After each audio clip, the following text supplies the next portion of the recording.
So thank you so much for joining us this morning or this afternoon now. We've just gone past midday. My name is Guy Battle. I'm the Chief Exec of the Social Value Portal. More importantly, I also chair the ESG, Environmental Social Governance Committee for the BCO. And as part of our role within BCO, we are bound to organise a series of lectures, a series of webinars, and we've had a whole. I think we've already had 5 this year, and we've got another 3 coming up, and we've got a number of webinars that are exploring the topic of the environmental social governance. The webinar that we're here today, Designing for Social Value, is part of our design sort of series of sessions. One of the previous sessions we've had was looking at carbon and whether that is actually impacting the design of buildings. And then we've got something around designing our high streets coming up over the next weeks. The BCO is also about to kick off a whole piece of R&D research work on sort of what our sort of like strategy should be for the next 2 years. And in particular, we're going to be looking at ESG as one of the core pillars around that. So there's a general call I'm putting out now to anyone who wants to take part in workshops. Please reach out to the BCO or myself.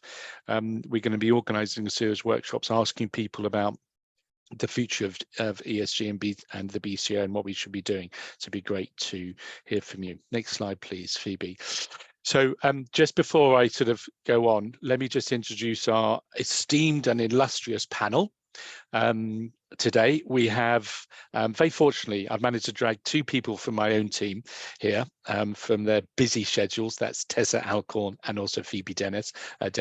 Phoebe's going to kick us off. She's going to talk about planning and social value, and then Tessa's going to come in and she's going to talk about the design and embedding social value into the design process. And then very fortunate to have Ben Anderson. Ben we've known as an organisation for a while, and Ben is the man in charge of the S in ESG at Land Securities. So he is promoting social sustainability. We hear, in my view, far too much about environmental social sustainability these days. Of course, that is very important, but it's great to have someone fighting for the S side of things, which is good. Next slide, please. So this is going to be our agenda. I'm going to give a quick overview, just about set some context, and then Phoebe's going to jump in and talk about the start of the design process around planning, and then Tessa's going to talk about the actual design. We've got Ben's going to talk about a case study, some work that they've been doing, and then Tessa, I think, is going to finalise with just developing a social value action plan, and then we're going to have some Q&A. So you'll all have used Zoom before. There's a Q&A button at the top. Please drop any questions that you have into that, and then I'll pick those up as part of the discussion. We're due to end at 1:15, and so there's be plenty of time for chat. Next slide, please.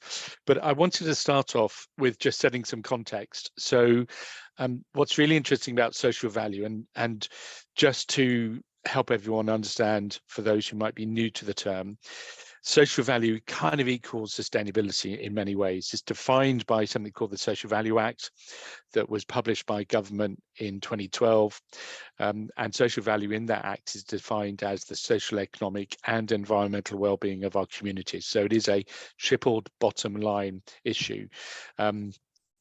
We see it very much as having a major part to play within the design of buildings, but I think it also sort of flows through as a kind of a golden thread, following through from community consultation to the design, planning, construction, asset management through to occupation. So it carries all the way through. We're not going to look at the full life cycle of a building today. We're just going to focus on the asset design piece and also the planning piece, because that's really what the design team is all about, and we're going to sort of unpick those in a bit more detail. So I'm going to pass on to Phoebe now, who's going to start us off on our journey looking at planning, and then Tessa, and then Ben. And if I can ask my fellow participants just to put your cameras on, sort of close your cameras off until you're speaking, that would be great. And then jump on with your camera and your voice as I introduce you. So Phoebe, over to you. Great, thanks very much, Guy. Yeah, so as Guy already introduced, I'm going to be focusing on the planning piece as part of today's presentation. So really what I'm about to talk you through is a piece of work that's been driven by the Planning Task Force. So I'll share a little bit more information about who the Planning Task Force are. But really the big kind of question and issue around embedding social value in planning is something that the Planning Task Force have been focusing on for kind of over 2 years now. As a result of that kind of task force and group discussion, we've created 2 briefing papers over the past 2 years. So these were actually launched about a year ago now. But these briefing papers are really kind of the result of huge collaboration across the Planning Task Force.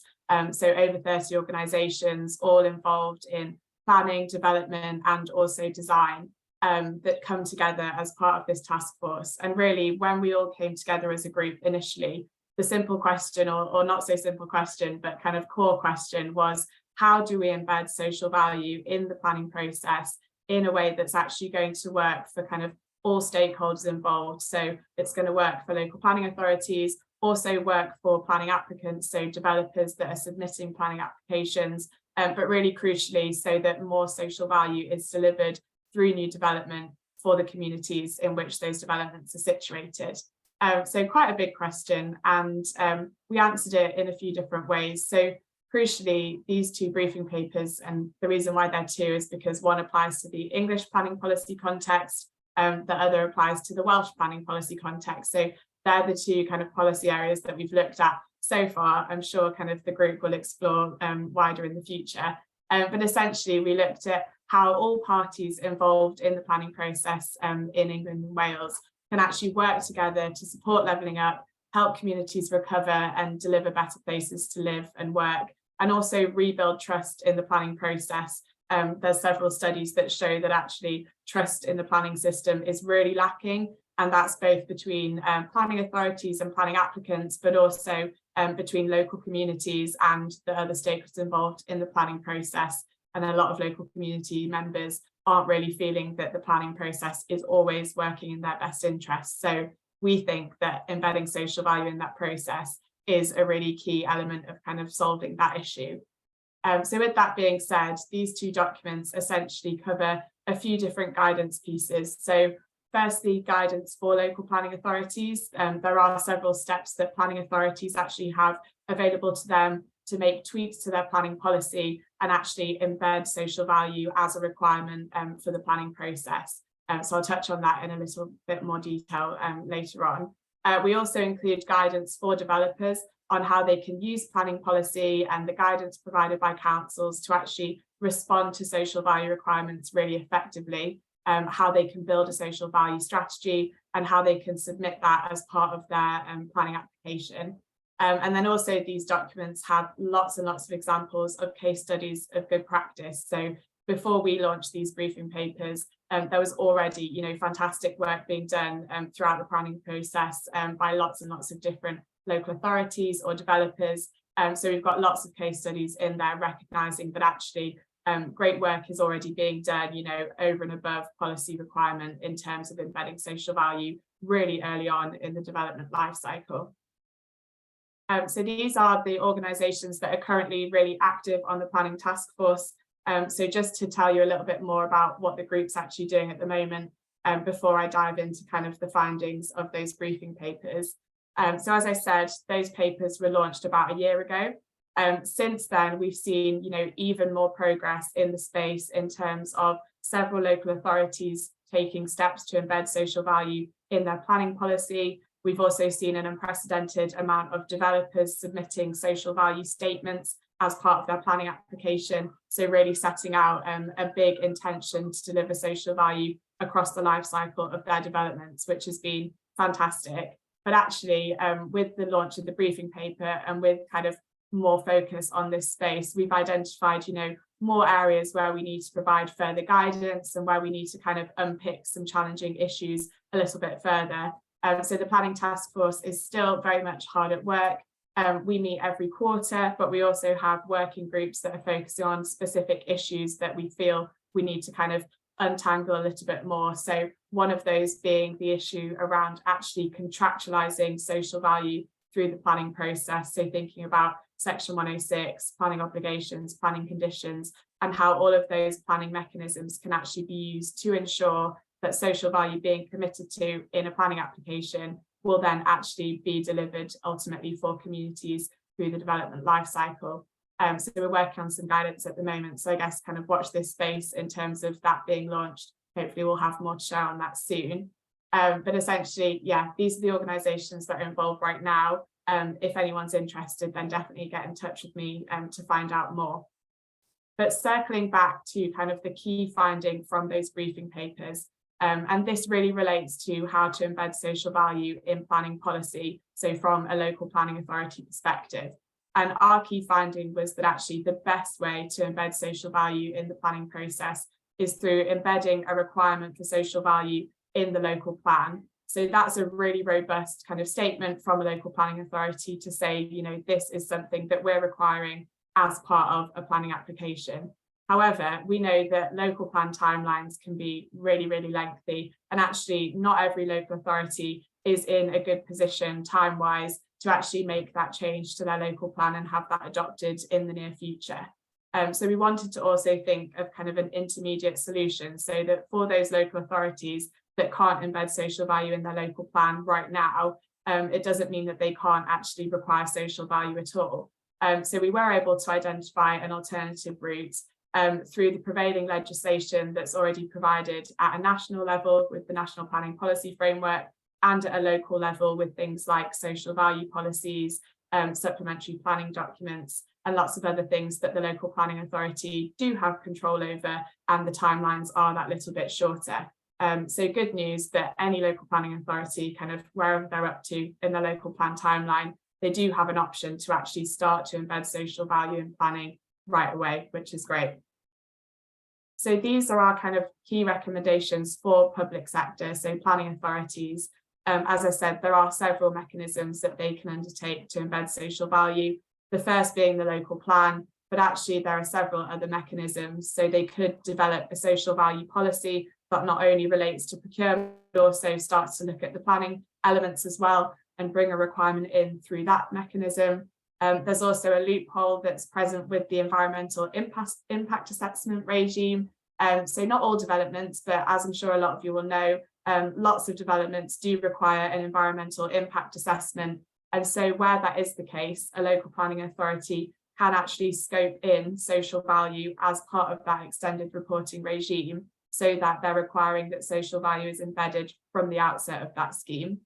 Once these things have been implemented, whether that be social value in the local plan, an updated social value policy, or perhaps it's been included in the EIA regime, making sure that those things are actually a planning requirement requires this to go then onto the validation list. So through a local planning authority, adding social value onto the validation list, that's kind of sealing the deal, making sure that a social value is a validation requirement for a scheme. And so that is the really most robust way of embedding it in policy.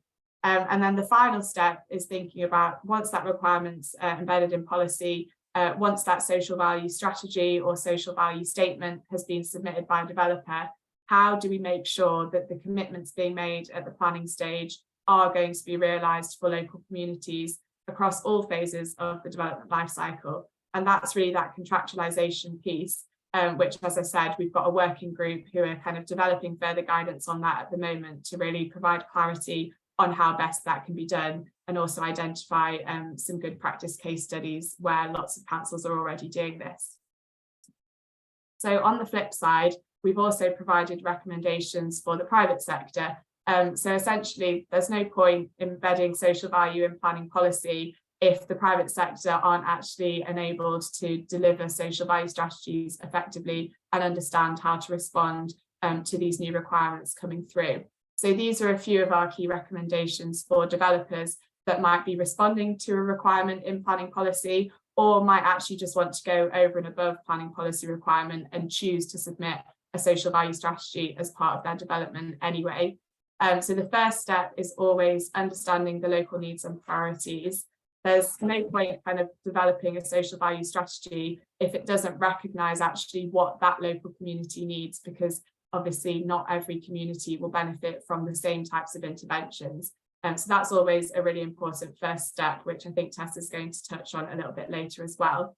The second kind of key recommendation, and also a great opportunity actually to engage with local communities in a really positive way, is to involve the community in the development of that social value strategy. So building on your understanding of local needs and priorities, and actually sense checking those thoughts with local community groups, asking them what they need, asking them what they want to see actually delivered through new development in their area, is a great way to build trust in the planning system and create a really positive opportunity for engagement. Then making sure that the strategy has measurable outcomes so that you can be held accountable, so that you can track progress across delivery, committing to really regular monitoring and reporting. That's really important, bearing in mind the lack of trust in the planning process. And then finally, actually agreeing to some of those contractualized elements of the planning process in terms of social value. So the social value commitments that do meet the 3 tests and can be contractualized, agreeing to a remediation schedule in case of non-delivery, so that you're really, assuring the local planning authority that you do fully intend to deliver against what you're setting out in that social value strategy. So I'll hand over to Tessa to talk about social value and design now, which of course interlinks with the whole kind of planning process really closely. Thanks, Tessa. Thanks, Phoebe. If you just go on to the next slide. So over the past couple of years, more and more organizations have been coming to us with questions about how to embed social value into the design process. And some of the challenges kind of put to us by different organizations is, lack of enough buy-in from clients with respect to social value, a lack of relevance of social value requirements for small scale design teams and firms, especially when it comes to kind of procurement and contract management with the public sector, a lack of industry-wide best practice to use as a common reference point, a lack of clarity on how to quantify the social value created and who is ultimately responsible for its integration into a design project, as well as the perception that including social value into design will add more costs. So if you go on to the next slide, essentially we brought together a design task force group with architects, engineers, designers, consultants, built environment professionals to tackle these challenges and produce a guidance document to help answer some of these questions. So if you go to the next slide, Phoebe, we essentially split this into 2 work streams, the how and the what. So the what is all around what design you're delivering, ultimately the product of the commission. So the opportunity here is, what design decisions allow for end users to create a legacy of social value. The challenge with the what is, you can see the top picture there, you can have, a beautiful space that is, designed with social value in mind. But ultimately, if it's not used for its intended purpose, then the social value is limited.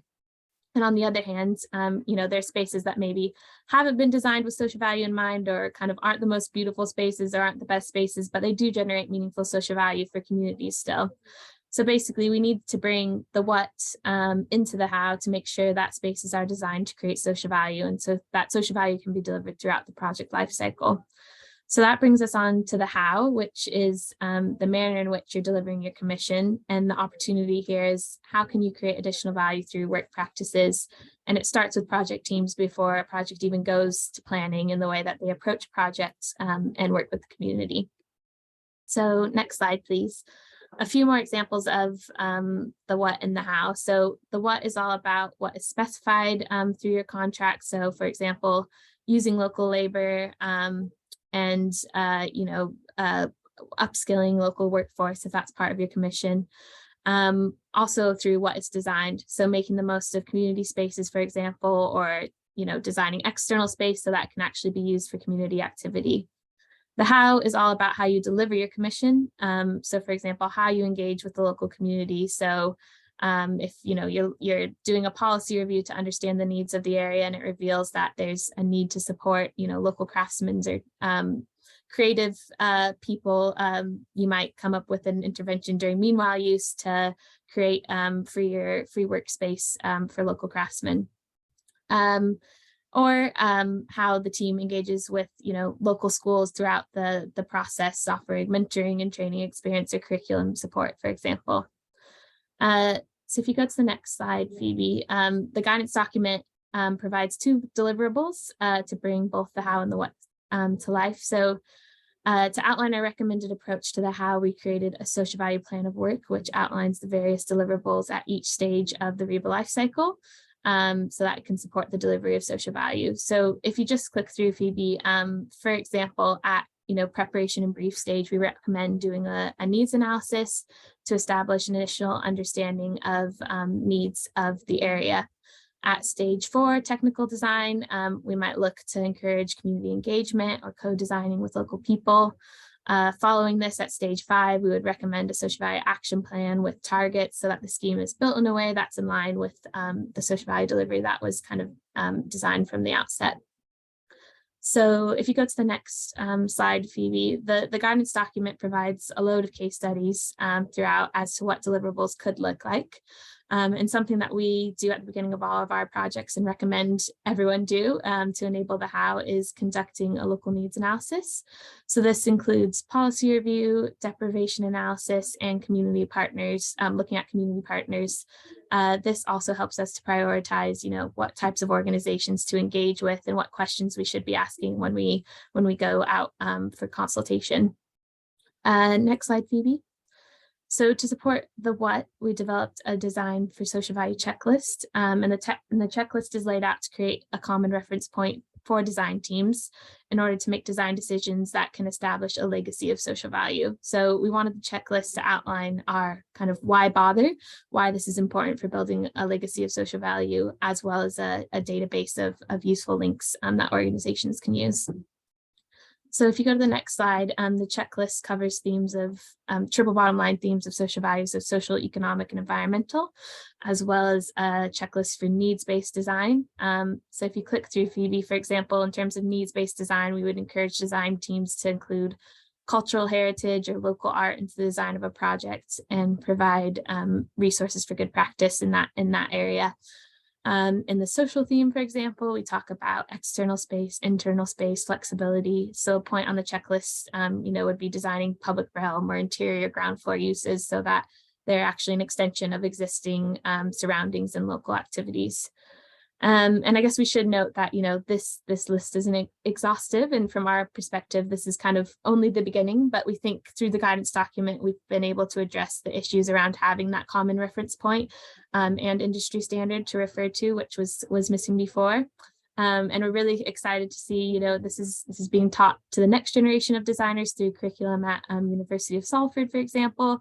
And we've been excited to see how design teams are starting to use it and implement it on projects, which hopefully brings us nicely onto Ben, who I think has some great examples of how Landsec have been approaching social value. Thanks, Tess. Just before Ben jumps in, Tessa and Phoebe, could you drop into the chat links so that people can get hold of these 2 documents? I think that'd be really useful. Good. And to remind everyone, don't forget so that any Q&A that you've got, please drop it in. Ben, over to you. Thanks, Guy. Good afternoon, everybody. So it's a good segue into our approach. So as Guy said at the beginning, I'm Ben, and I am a social sustainability manager at Landsec. So I work within the sustainability team, but I'm, as Guy was saying, I'm the champion for the S in ESG. So my role is very much around, actually, Phoebe, if I got the next slide, thank you. So our work is very much around wherever Landsec is. We have assets across the UK. We obviously have the advantage about being a landlord, but also a developer. So we're sort of very much embedded in the communities where we are. My role is to ensure that we have as positive an impact as possible. Next slide, please. So in this section, what I wanted to do is just provide a little bit of a sort of brief outline in terms of Landsec's journey, in terms of sort of social value, talk to you a little bit about our sort of current situation, as we're looking to expand sort of design and development within our social value journey. Talk a bit how we're doing that, give some examples, and also and then finally sort of talk about give some actual sort of live examples of where we are sort of delivering social value as part of the planning process, and then just talk about next steps. Next slide, please. So in terms of where it all began for us, so we've been, in a way, our journey has been very, very closely sort of aligned with Social Value Portal. So we started our journey back in 2018. And what we wanted to do is we'd had established programs, corporate programs around employability, around education, volunteering, charity partnerships. And we knew that we were doing all of this great work. We knew that it was good. But, and we had great take up and it was good PR, but we wanted to know what was the actual value, what was the return on investment on that one. So 2018, we asked Social Value Portal to conduct a sort of study into this, and in 2019 you'll see the report was it resulted in our social contribution report, which looked at all the programs that we were doing, and obviously, you know, and we were pleased to see that obviously we were creating value, so around 3.2 million pounds worth of social value. And on the back of this formed our next corporate commitment. So in 2019 we announced that we were going to create 25 million pounds worth of social value by 2025. Initially there was a real enthusiasm, I think, within the business, and real sort of you know, it's something, a new way of looking at the way that we work in our communities. But obviously at this stage it was very much focused on our corporate programs, not on our development, so things that were happening on our sort of managed sites. We also started to look a little bit, we did begin to look at sort of what it might look like in sort of development. So we did some initial feasibility work in Southwark, and also saw our sort of created our first social value statement. But I think one of the problems initially, particularly I think early on, was trying to get sort of particularly development and design teams to understand why this was important, because I think what was happening is they were beginning to see, I think they saw a lot of big numbers and they weren't quite sure what that sort of meant for the local communities where we are. Then you add in sort of COVID and lockdown, and the key sort of attribute to the work that I do is about I sort of call it seeing is believing, and it's about going out and seeing projects face to face, seeing what they're doing. And I think with lockdown that stopped that. So essentially what senior teams within the business were seeing, I guess they were just seeing the numbers. They weren't necessarily, they didn't feel that they were seeing the sort of the human sort of side of it and what the interest was. For us who are behind the data and working on it, we know that actually the social value sort of reports and sort of data that come out of it paint a really sort of in-depth picture, far more than what we used to record, which was just around people we've supported through our programs into work. It was really getting into the nub in terms of understanding where they were coming from. So next slide, please. So we knew that we were doing a good job. We knew that the impact that we are having was really important, and we knew that the social value was really important to include. But as I say, sort of COVID and sort of this slightly sort of people being slightly removed from what was going on, I think sort of impacted, I think, in terms of the narrative of what we were doing and how that sort of came about. So in 2021, we launched a sort of review of our sustainability programs. So looking at our environmental side of things and our sort of business ethics around sort of business governance, and also around our social sustainability. And in April of this year, we launched a refreshed overall sustainability strategy, which resulted in the framework that you see now, which was around build well, live well, act well. Build well, focusing on our environmental commitments, live well on our social impact, and act well around sort of responsible governance. Next slide, please. And then as around that, we also sort of developed a new vision around our sort of sustainability approach, which, as you can see, was again very much reflecting sort of, I suppose, trying to simplify what we did so that it was easy to explain to internal audiences and also external. But it was also taking into consideration the whole aspect, so not just the sort of managed assets that we were working on, but also very much on our sort of development pipeline. Next slide, please. So within our new framework, obviously sort of each area has its own sort of bespoke targets. So I'm going to go a bit out of order here because obviously I want to sort of focus on the live well side. So on build well, we were very much focusing on our sort of transition to net zero within our sort of portfolio, enhancing natural and green spaces, and also sort of using resources responsibly. Within Act Well, it was around embedding ESG throughout the business. So as part of our sort of business processes, including sort of procurement, and that was sort of launched, and we've recently launched a new supply chain commitment, again, which fundamentally involves sustainability as part of our engagement work with partners. On the live well side, as I've mentioned before, what we wanted to do is have a slightly more sort of developed target. So we knew that we wanted to focus around sort of social mobility. We knew that we wanted a sort of a human interest side of it. So we've talked about supporting 30,000 people who are sort of further from the job market towards work, not just into employment, but we know that every individual who's finds it challenging to get into work starts at a very different position. So one person starting a course will be just as important as one person moving into employment. And then on the social value, again, that remained a fundamental part of what we did. But as you can see, the jump from 25 million to 200 million, what that does is it very much takes into consideration our sort of expansion from purely corporate programs into our sort of development pipeline, and actually starting to look at what are we doing on our different sites. And so we now have these targets, which again we've got an overall target by 2030 to achieve them.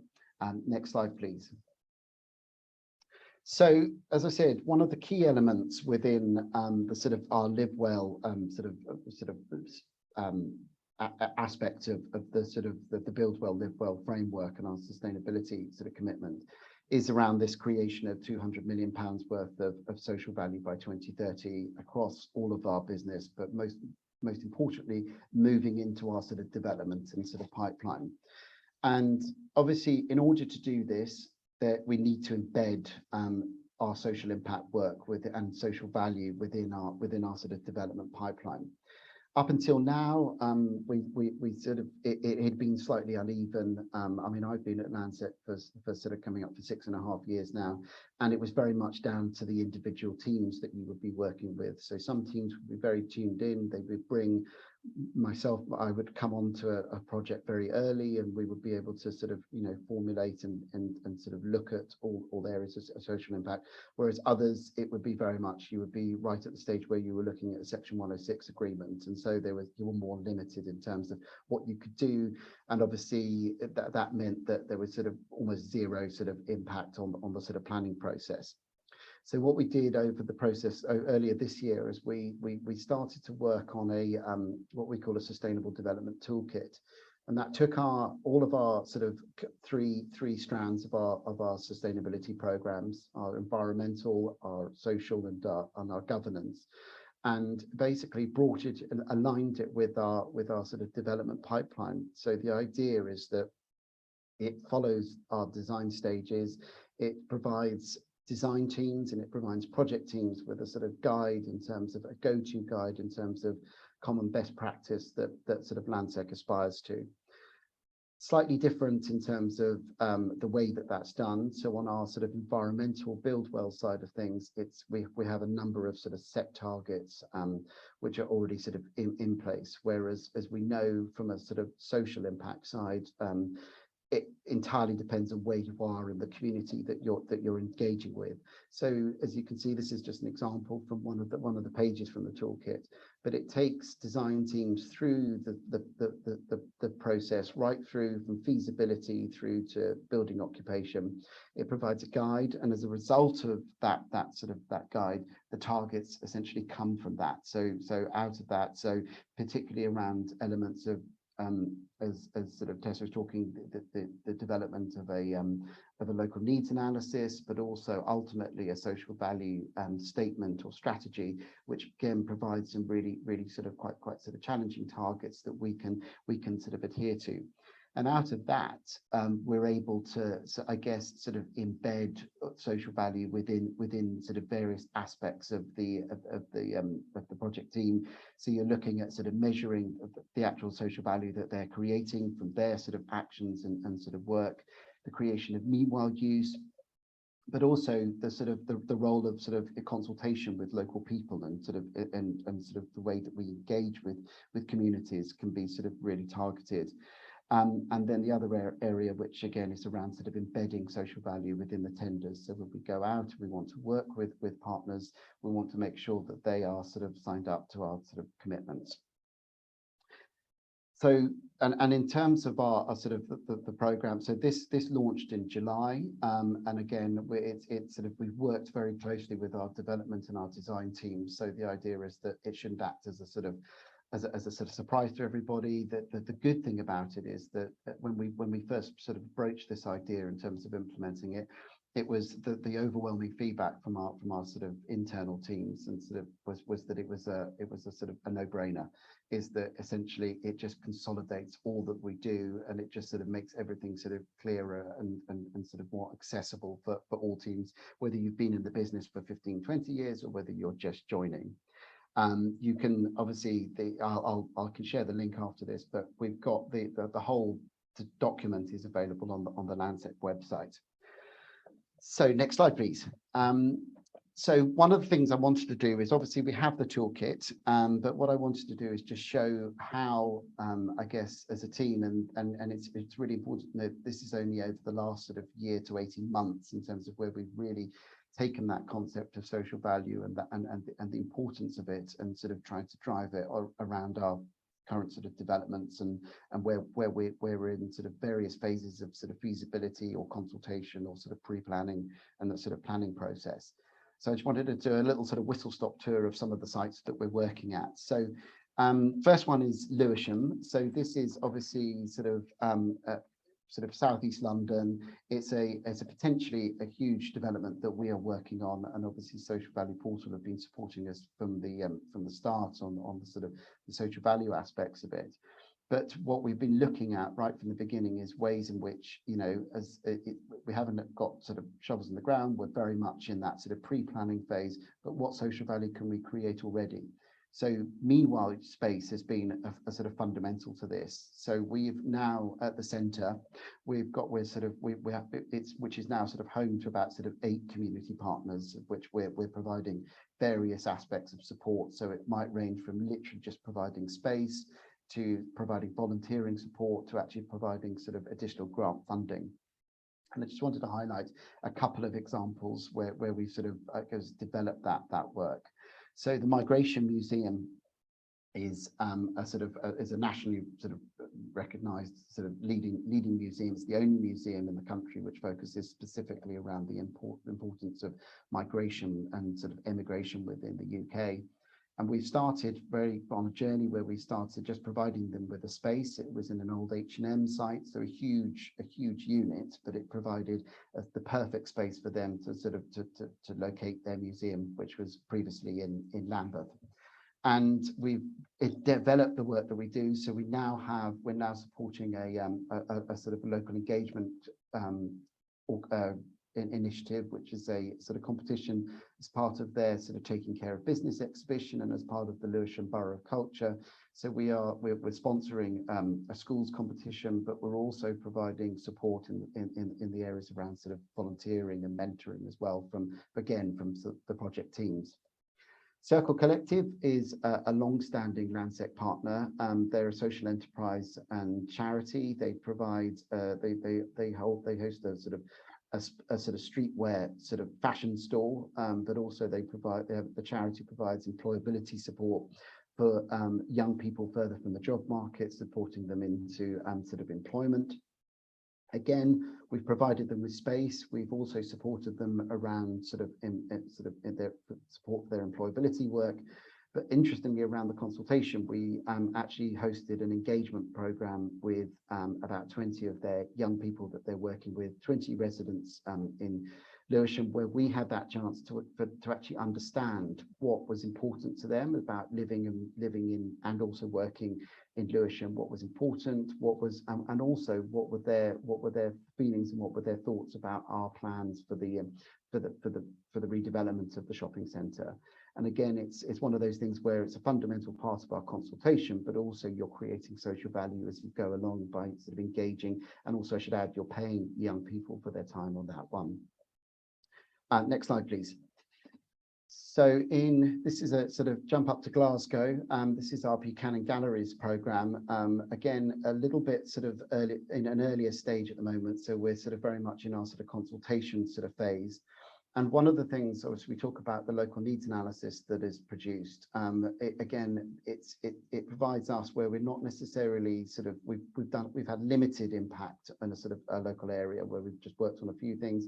What the local needs analysis provides for us is a real opportunity to sort of identify new opportunities within the business, within the local area where we're working. So I've been sort of as part of this using that as a sort of document to reach out to local organisations, understand better what the challenges are that sort of facing the clients that they work with. And I'm up in Glasgow next week, and I'm sort of meeting with about 8 of them, not just to understand what challenges they're facing, but also potentially how we might engage with them and support them, whether that's through meanwhile use space or the sort of provision of grants, support and also support from the project team. We've also got a couple of examples of sort of, meanwhile space being used. So, for example, again, it's trying to find where we can offer meanwhile space, but it's to address challenges that are and sort of opportunities within a local area. So 2 examples. One on the left is Social Bite. It's a social enterprise and homeless charity. And again, it's about sort of looking in next year, we'll be looking to open up a new branch for them, again providing sort of meanwhile space for them to use, but also enabling them to address local challenges, but also at the same time providing a new asset. And these are just some of the sort of concept drawings that it'll look like.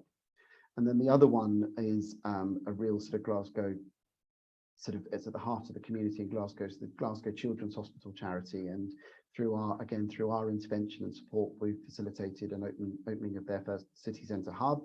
And again, it's not just about that. It's not necessarily the fact that it's a healthcare charity. It's the fact that they have a huge, wide-ranging reach with people who live and work in and around Glasgow, and also some people are sort of facing significant challenges. So again, it's really good to sort of bring that close to where we are.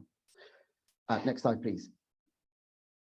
And then just a couple, then back to London. So at the within the O2 Centre in Camden, just a couple of examples around sort of meanwhile use being sort of used. So again, trying to sort of demonstrate that importance of sort of creating social value, but whilst as part of a sort of ongoing sort of consultation planning process. So we've opened up a Ukrainian hub for refugees, actually within consultation space at the O2 Centre in Finchley Road.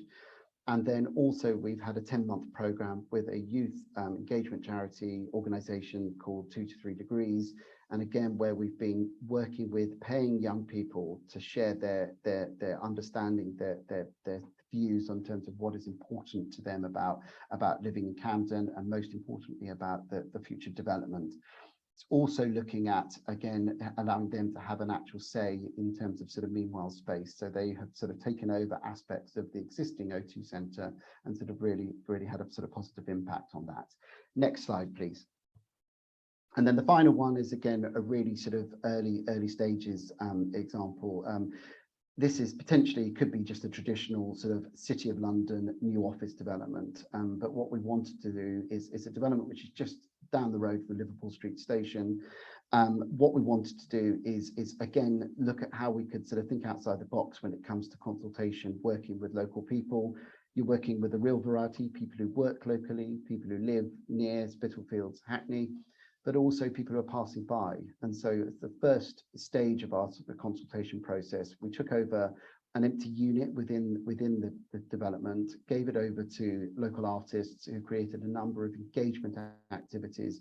again, which was the understanding of involving local people, people visiting the area, about what was important to them about any new development. And as you can see, just a few examples, and the cross-section of people that we got was truly remarkable, and it was, again, gave us a really a fresh understanding about what was important to people. Final slide, please. And finally, so what next? So we've got our revised vision in terms of sustainability and our involvement of developments within that. We have our toolkit, which again has got the sort of endorsement of internal and external teams. We have the desire from internal teams. And I think the final bit really is just to ensure that that we build on that. So the toolkit and our live well commitments, I guess, are embedded within our development pipelines, and most importantly, we're able to now set targets against that, against each project, and then actually work against those targets, because by doing that, you can really sort of, I guess, sort of show that you practice what you preach. Anyway, thank you very much.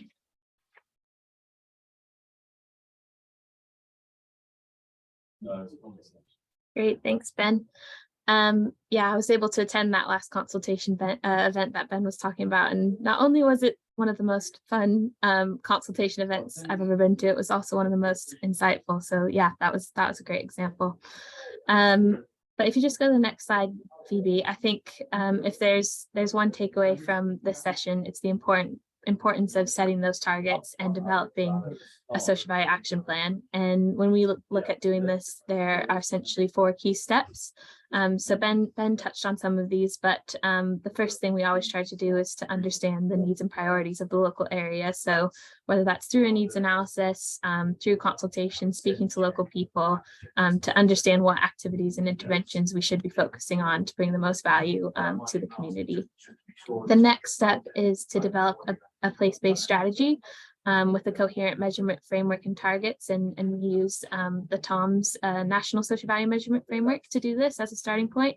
But essentially looking at, what measures creating a measurement framework that's measurable and deliverable, and which promotes that accountability and transparency and allows us to report social value long term. The third step is to maximize the value add by committing to the targets through a social value statement, or whether that's in a planning application with the project team, with other delivery partners, and embedding those targets in contracts and commissions where possible. And then most importantly, the final step is that this is monitored, managed, and improved upon. And that will help to, build trust with your organization long-term with the communities that you're working in, and is important for continuous improvement as well. So if you just go to the last slide, Phoebe, I think importantly, bringing back to what Guy discussed at the start, an action plan can take place kind of at any stage of the project lifecycle. We would recommend that this happens as early as possible, and that targets are set for the project team and then are properly handed over to relevant delivery partners and embedded in contracts and commitments as much as possible. And this is the best way to unlock social value at every stage, improve delivery, build relationships with local people, and address their needs, and ensure that we're constantly improving what good looks like in terms of embedding social value in the built environment. Excellent. Good. Thank you, everybody. Thank you, Tessa, Phoebe, and Ben for that. So, Phoebes, if you could stop sharing that's great, and I get the panelists at least to turn on their videos. I think I'm going to start off with Tessa if I can, actually, because and then I'll jump into Ben, and I just want to talk about measurement and values. So I want to first ask Tessa just to expand a little bit more on how we measure social value, and then Ben, I'll ask you the importance of putting a number to it. So Tessa, why don't you kick off just explaining that process? Yeah, no problem. So at Social Value Portal, we use the National Social Value Measurement Framework, which we call the National TOMS. And this provides us with a standard metric of reporting that makes it possible in the context of the built environment to compare across projects, and compare across kind of commissioning and through delivery partners as well. So the TOM stands for themes, outcomes, and measures. And there's 5 themes around jobs, social growth in the environment, and a 5th theme around innovation that kind of covers anything that doesn't fit neatly into those other 4 themes. And there are a variety of outcomes that underpin each of those themes, and each outcome has a series of different measures that are activities or interventions that can create social value. So many of those measures have a financial proxy value that represents fiscal savings and economic benefits. And it's that proxy value that allows us to have that benchmarking and comparability. It also allows us to promote kind of continuous improvement, which is really important in the context of that social value action plan, which I mentioned. That's good, and I'll come back to Tessa and Phoebe in just a moment around how the contractualization of that. I think it's an important piece. But Ben, if I can just ask you first about putting a value to it, and your background is charity, as you come from the third sector, and I'm just interested in why you think it's relevant to put a number to it. I mean, you've changed your social value target from 25 million to 200 million, which is great. It sounds admirable. I know in speaking to sort of a number of our third sector partners, they always say, well, look, you can't understand social value by putting a number in it, so why do you bother? So I just want to get your view on that, if I can, Ben. I think there are two aspects, and I think before I sort of say that, I think it's all about balance, and I think we've learned that. So I think when we started, it was very much it was purely on the finance and the sort of the number, and I think then you know, of course I talk about 30,000, it's another number, but it is with that you get those sort of those case studies with it. I think the importance for us, I guess, is that like any other part of the business, anything, we're investing in our programs. So, you know, we're investing in employment programs, we're investing in community partners, and in any other bit of the business, you'd want to see, well, you're investing that, what are you getting out of that? What are you doing? It's good that it's important to do, but what are you getting out of it? And I think what it enables for us is to demonstrate to, particularly when it comes to things like sort of financial teams, investors are certainly very keen on sort of seeing what happens. And I think that's why we started this whole process right at the beginning. So I think and again, I think it's that sort of business practice, but I think the important thing is that it's, and I think the work that we do with charities, so charities that we work with who deliver sort of employability programs, they feed into us, and so they feed in the data as part of that. And I think they understand now that they've gone, so we've got some charities where they used to literally just give us the job outcomes, and now they're actually providing more detail about the individuals, and I think that's what's important. So I think it's the narrative alongside the numbers is really important, because we know that we're understanding a lot more about the people that we are supporting. Yeah, no, you understood. And incidentally, anyone who's got a question, can you drop it into the Q&A?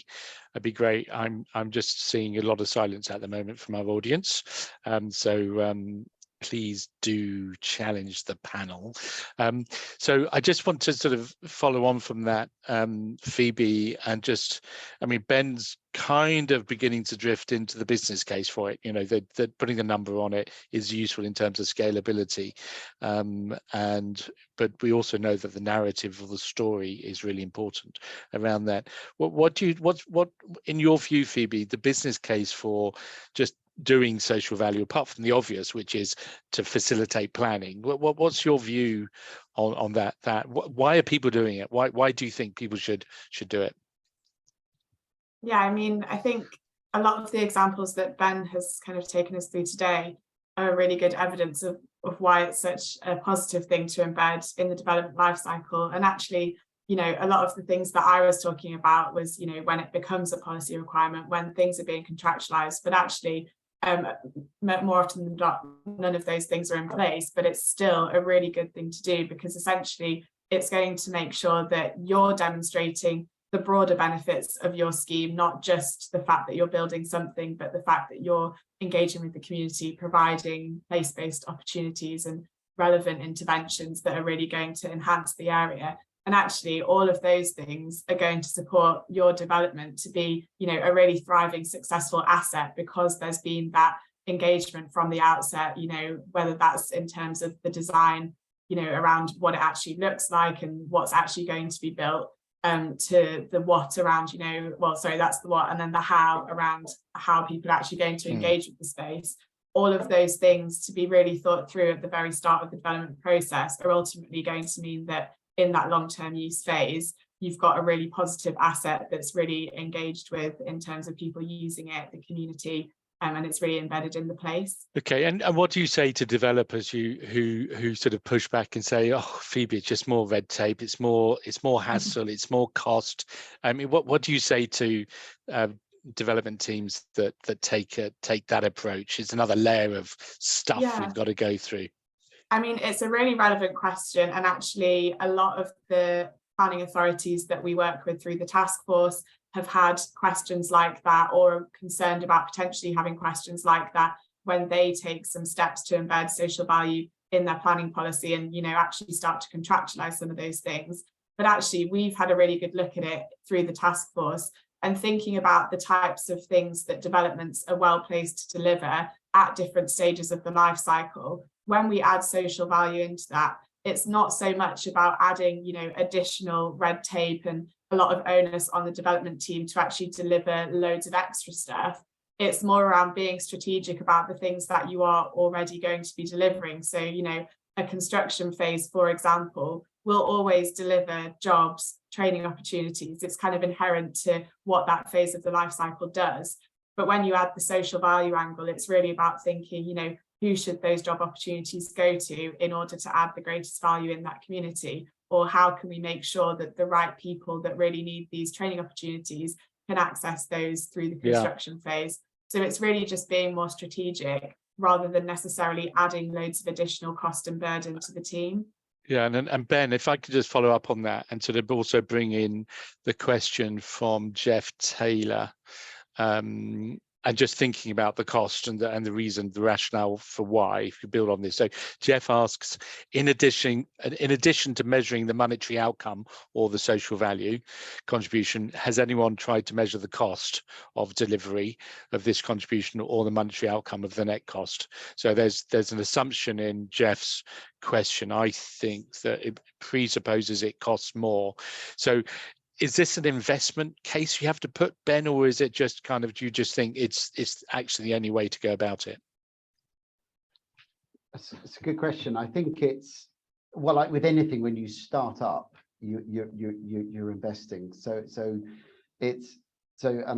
again, it's sort of, so much of it is that business case. So I think when we were early on in the development stage, so I think we did our first social value statement and feasibility study at the end of 2019, and there was that thing where there was this lack of understanding, I think, that from some of the development teams who got it, because they just saw, well, it's just a load of big numbers, not quite sure how that sort of, you know, we've paid this money and this is what we've got, and it's not really sort of helping us. And I think one thing we did is we worked with the team at SVP to try and sort of just build, how can we better build that, what comes out of that, into the narrative. So essentially you look at the development team, what do they want to do? They want to just get planning, don't they? You know, and the design team feed into that. So how can you help that? How can you make that as sort of part of it? And I think when we first did it, they just said, well, you know, maybe the planning officers all know that, but the politicians won't necessarily know that, won't understand it. So they did see it as a sort of as an investment and queried it, I think.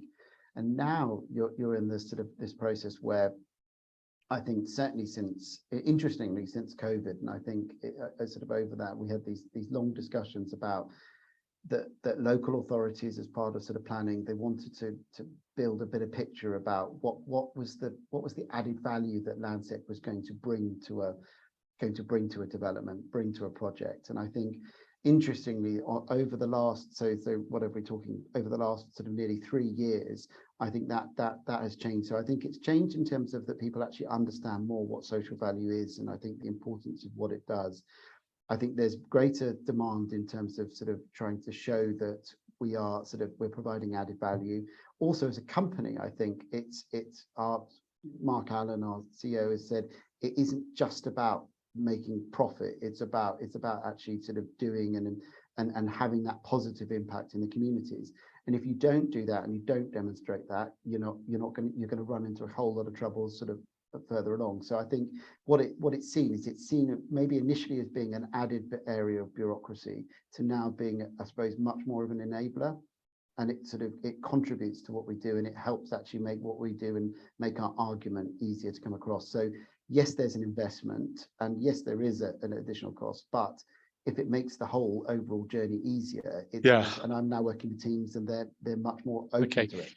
I mean, I think it's really interesting you're saying that. I mean, I think it sort of builds on just this comment by Matthew Chamberlain, and I'll come to the other question we've got in just a moment. But Tessa, if you just pick up just the importance of, or when you're doing the community engagement, community consultation, what do we want to call it, just tell us about, because you've been involved in all sorts of engagement with communities.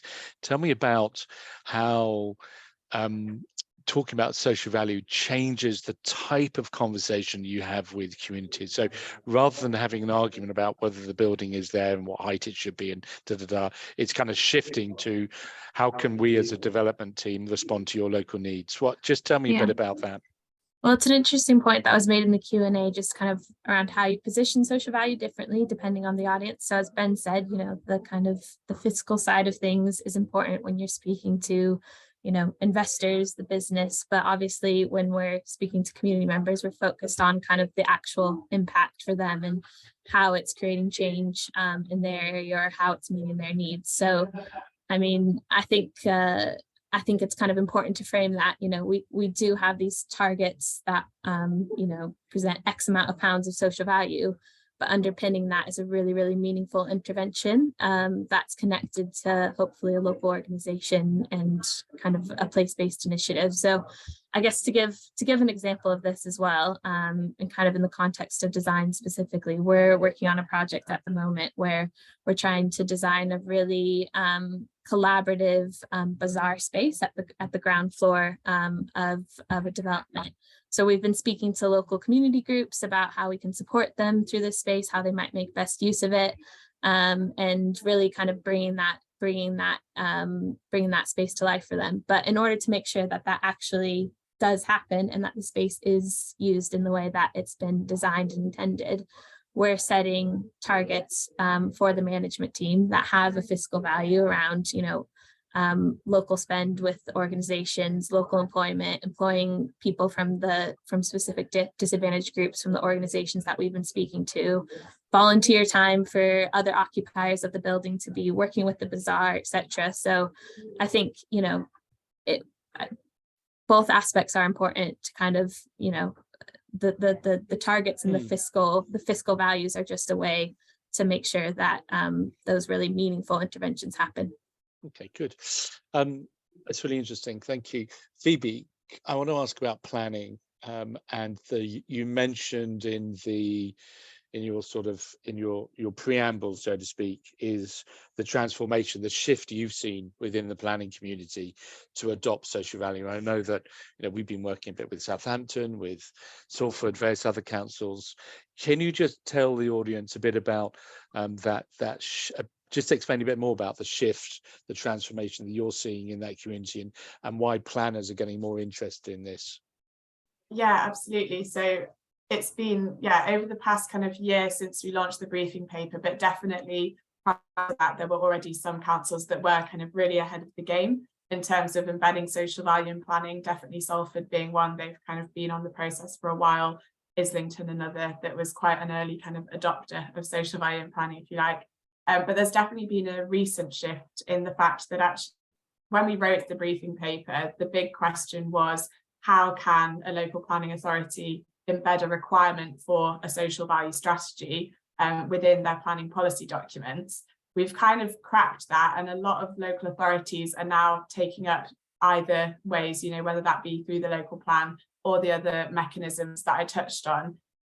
We've now kind of come to another question, which is now looking at lots of local planning authorities are embedding it, but how do we then make sure that they can actually allow their developers who are responding to these requirements to do it in a really effective way? And a lot of the things that we're exploring at the moment in terms of the task force is making sure that developers and planning applicants are provided with as much kind of guidance from the local planning authority in terms of what they're actually asking for, what does a good social value strategy look like, and how do they want to receive these types of documents. But also kind of the second thing is around some consistency across planning authorities. So definitely, you know, lots of developers will be operating in different local planning authorities, and the way that those planning authorities have embedded social value in their policy will likely differ from borough to borough, council to council. But actually what we're looking at now is creating a set of guiding principles for local planning authorities when they're starting to think about contractualizing those elements of social value strategies.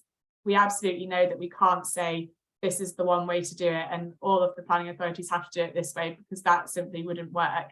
So what we're actually doing is using Social Value UK's principles of social value and considering those in the context of the planning process. So that will be kind of the next piece that we launch as a task force, and that's really the direction that we're going in. It's maturing a lot. And if people want to get involved in the task force, the working group, Phoebe, how should they do that? Just get in touch with me. So we're about 3 months into a 6-month kind of plan of work with that working group. We've also got the broader task force that meets quarterly to focus on kind of all things planning, where we'll share updates from the working group, but also we have guest speakers talking about kind of projects that they've been working on. So definitely, if you're interested in either the working group or the broader task force, you can just drop me an email. So I'll just write that in the chat so that everyone's got that to hand. That's great. Ben, I want to pick up on a question that's been put forward by someone about the size of project. Now, what you've, I mean, Landsec obviously tends to do big projects. Do you think there's any excuse that an org developer could have because their project is too small that they can't do social value? I mean, do you see the size of a project being a limiting factor in this, or is it? What's your view on that? I think the magic of social value is that, again, you've got the measurements, and they are, you know, the TOMs are so flexible. So there is always potentially going to be something that you can record on, and you can sort of create value on. I mean, we did in the toolkit, I think, which we've shared, there is an aspect at the back which is around refurbishments, because one of the things we do is, obviously, we're as I said, we're a landlord as well as a developer, so we've got a number of different sort of shopping centres and things that we're doing, and we're refurbing aspects of it. And what we've done within that is just highlighted particular areas. So again, it's about scalability. You know, you get a huge, it's one thing I've noticed, and particularly when you're working on these really big developments, is it starts really small. So, you know, so even if you're creating a few £1,000s, or it's all contributing to what you're doing. And I think, you know, so as I say, yeah, so we've adapted it a bit, and I've, as I say, there's a bit on our toolkit which again focuses on that refurbishment area. Okay, and the reason for having that toolkit, I mean, it's great to see it, and I know that I think BCO have sent out a link to your toolkit as well, which is great. Why do you think that toolkit's so important? Why can't you just sort of brief your design teams and say, you know, just get on with it? Why is it that you think it's useful to have that toolkit? I think there's certainly something to be said. Well, I said earlier is that what was happening is that we had people who were joining Landsec who didn't necessarily know what our policy was around that. You had people who'd been here for a long time and were probably using outdated sort of schemes, and what it did essentially was took a number of different sort of publications out there that were probably there that were providing slightly sort of probably. Some of the information would be correct, some of it would be outdated, would be sort of wrong. And as I say, we've come on a big journey on the social impact side of things. So again, it's that idea that it consolidates everything that we do. It acts so with, again, you know, and the other thing is that it's an external facing document as well. So if we are talking to local authorities, if we're talking to local stakeholders, and people want to know, well, what is your approach to sustainability? What are you doing? So we have that, but also coupled with that, we also have a community charter as well, which sort of outlines our approach. So I think it's about messaging, and I think it's also about focusing everybody on the task in hand, because it can be a real rabbit warren out there. And I think unless you keep focused on what you're doing, that I think Yeah, that's that's interesting. And presumably, Tessa, in terms of the design guide that we've helped develop, publish with the task force, presumably anyone can just kind of cut and paste, copy and paste it, or just use it, adopt it. Yeah, is that any developers or anyone, actually design teams on the call could just pick it up? Yeah. Absolutely, yeah. I think that plan of work is similar to what Landsec have developed as well, and I think that's really important to make sure that handover happens, because lots of times we're talking about really, really long-term projects. So making sure that the kind of responsibility for social value isn't lost when it goes from planning to construction, or construction to in use, can really be helped when you've got a checklist or a structure in place like that. Okay. I'm conscious of time, just got a couple of minutes left, 3 minutes left. I just want to, before I ask a final question about the biggest opportunities challenge, I just want to ask Ben around, the engagement and the importance, and how you actually choose which third sector organizations to engage with.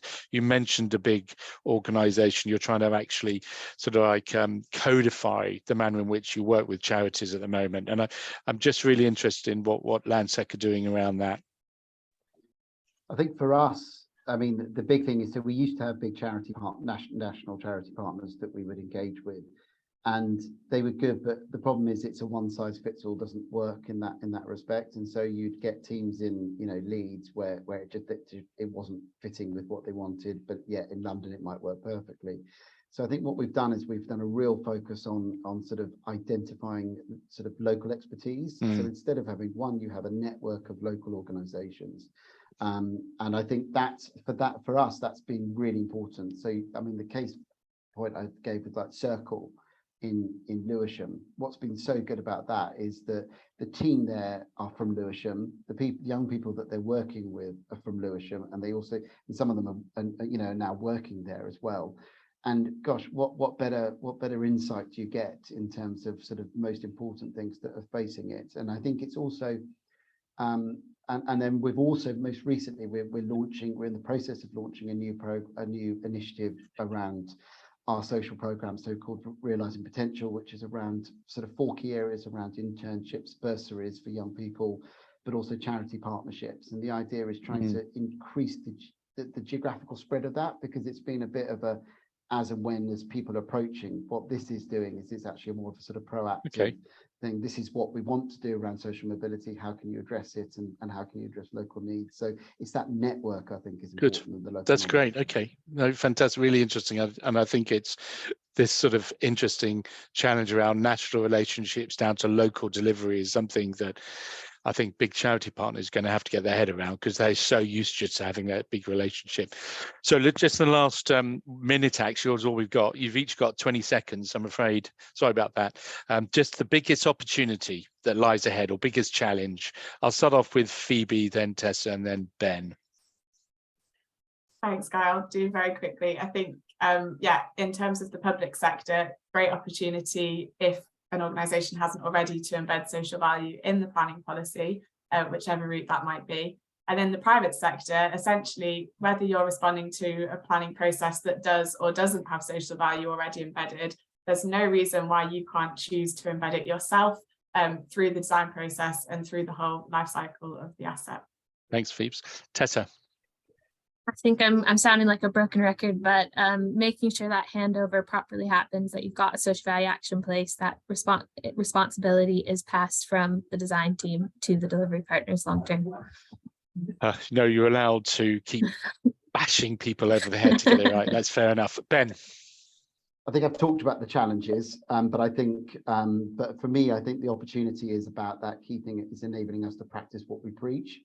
And I think it's about setting those targets and about and realizing those targets and achieving. And then if you can do that, you can demonstrate this is actually what we've done, then half the job is done, I think. But that's the big challenge for us. That's great. Okay, that's fantastic. Thank you so much. So with that, can I thank Phoebe, Tessa, and Ben for their contribution today. Really interesting discussion, and I think that you did a summary.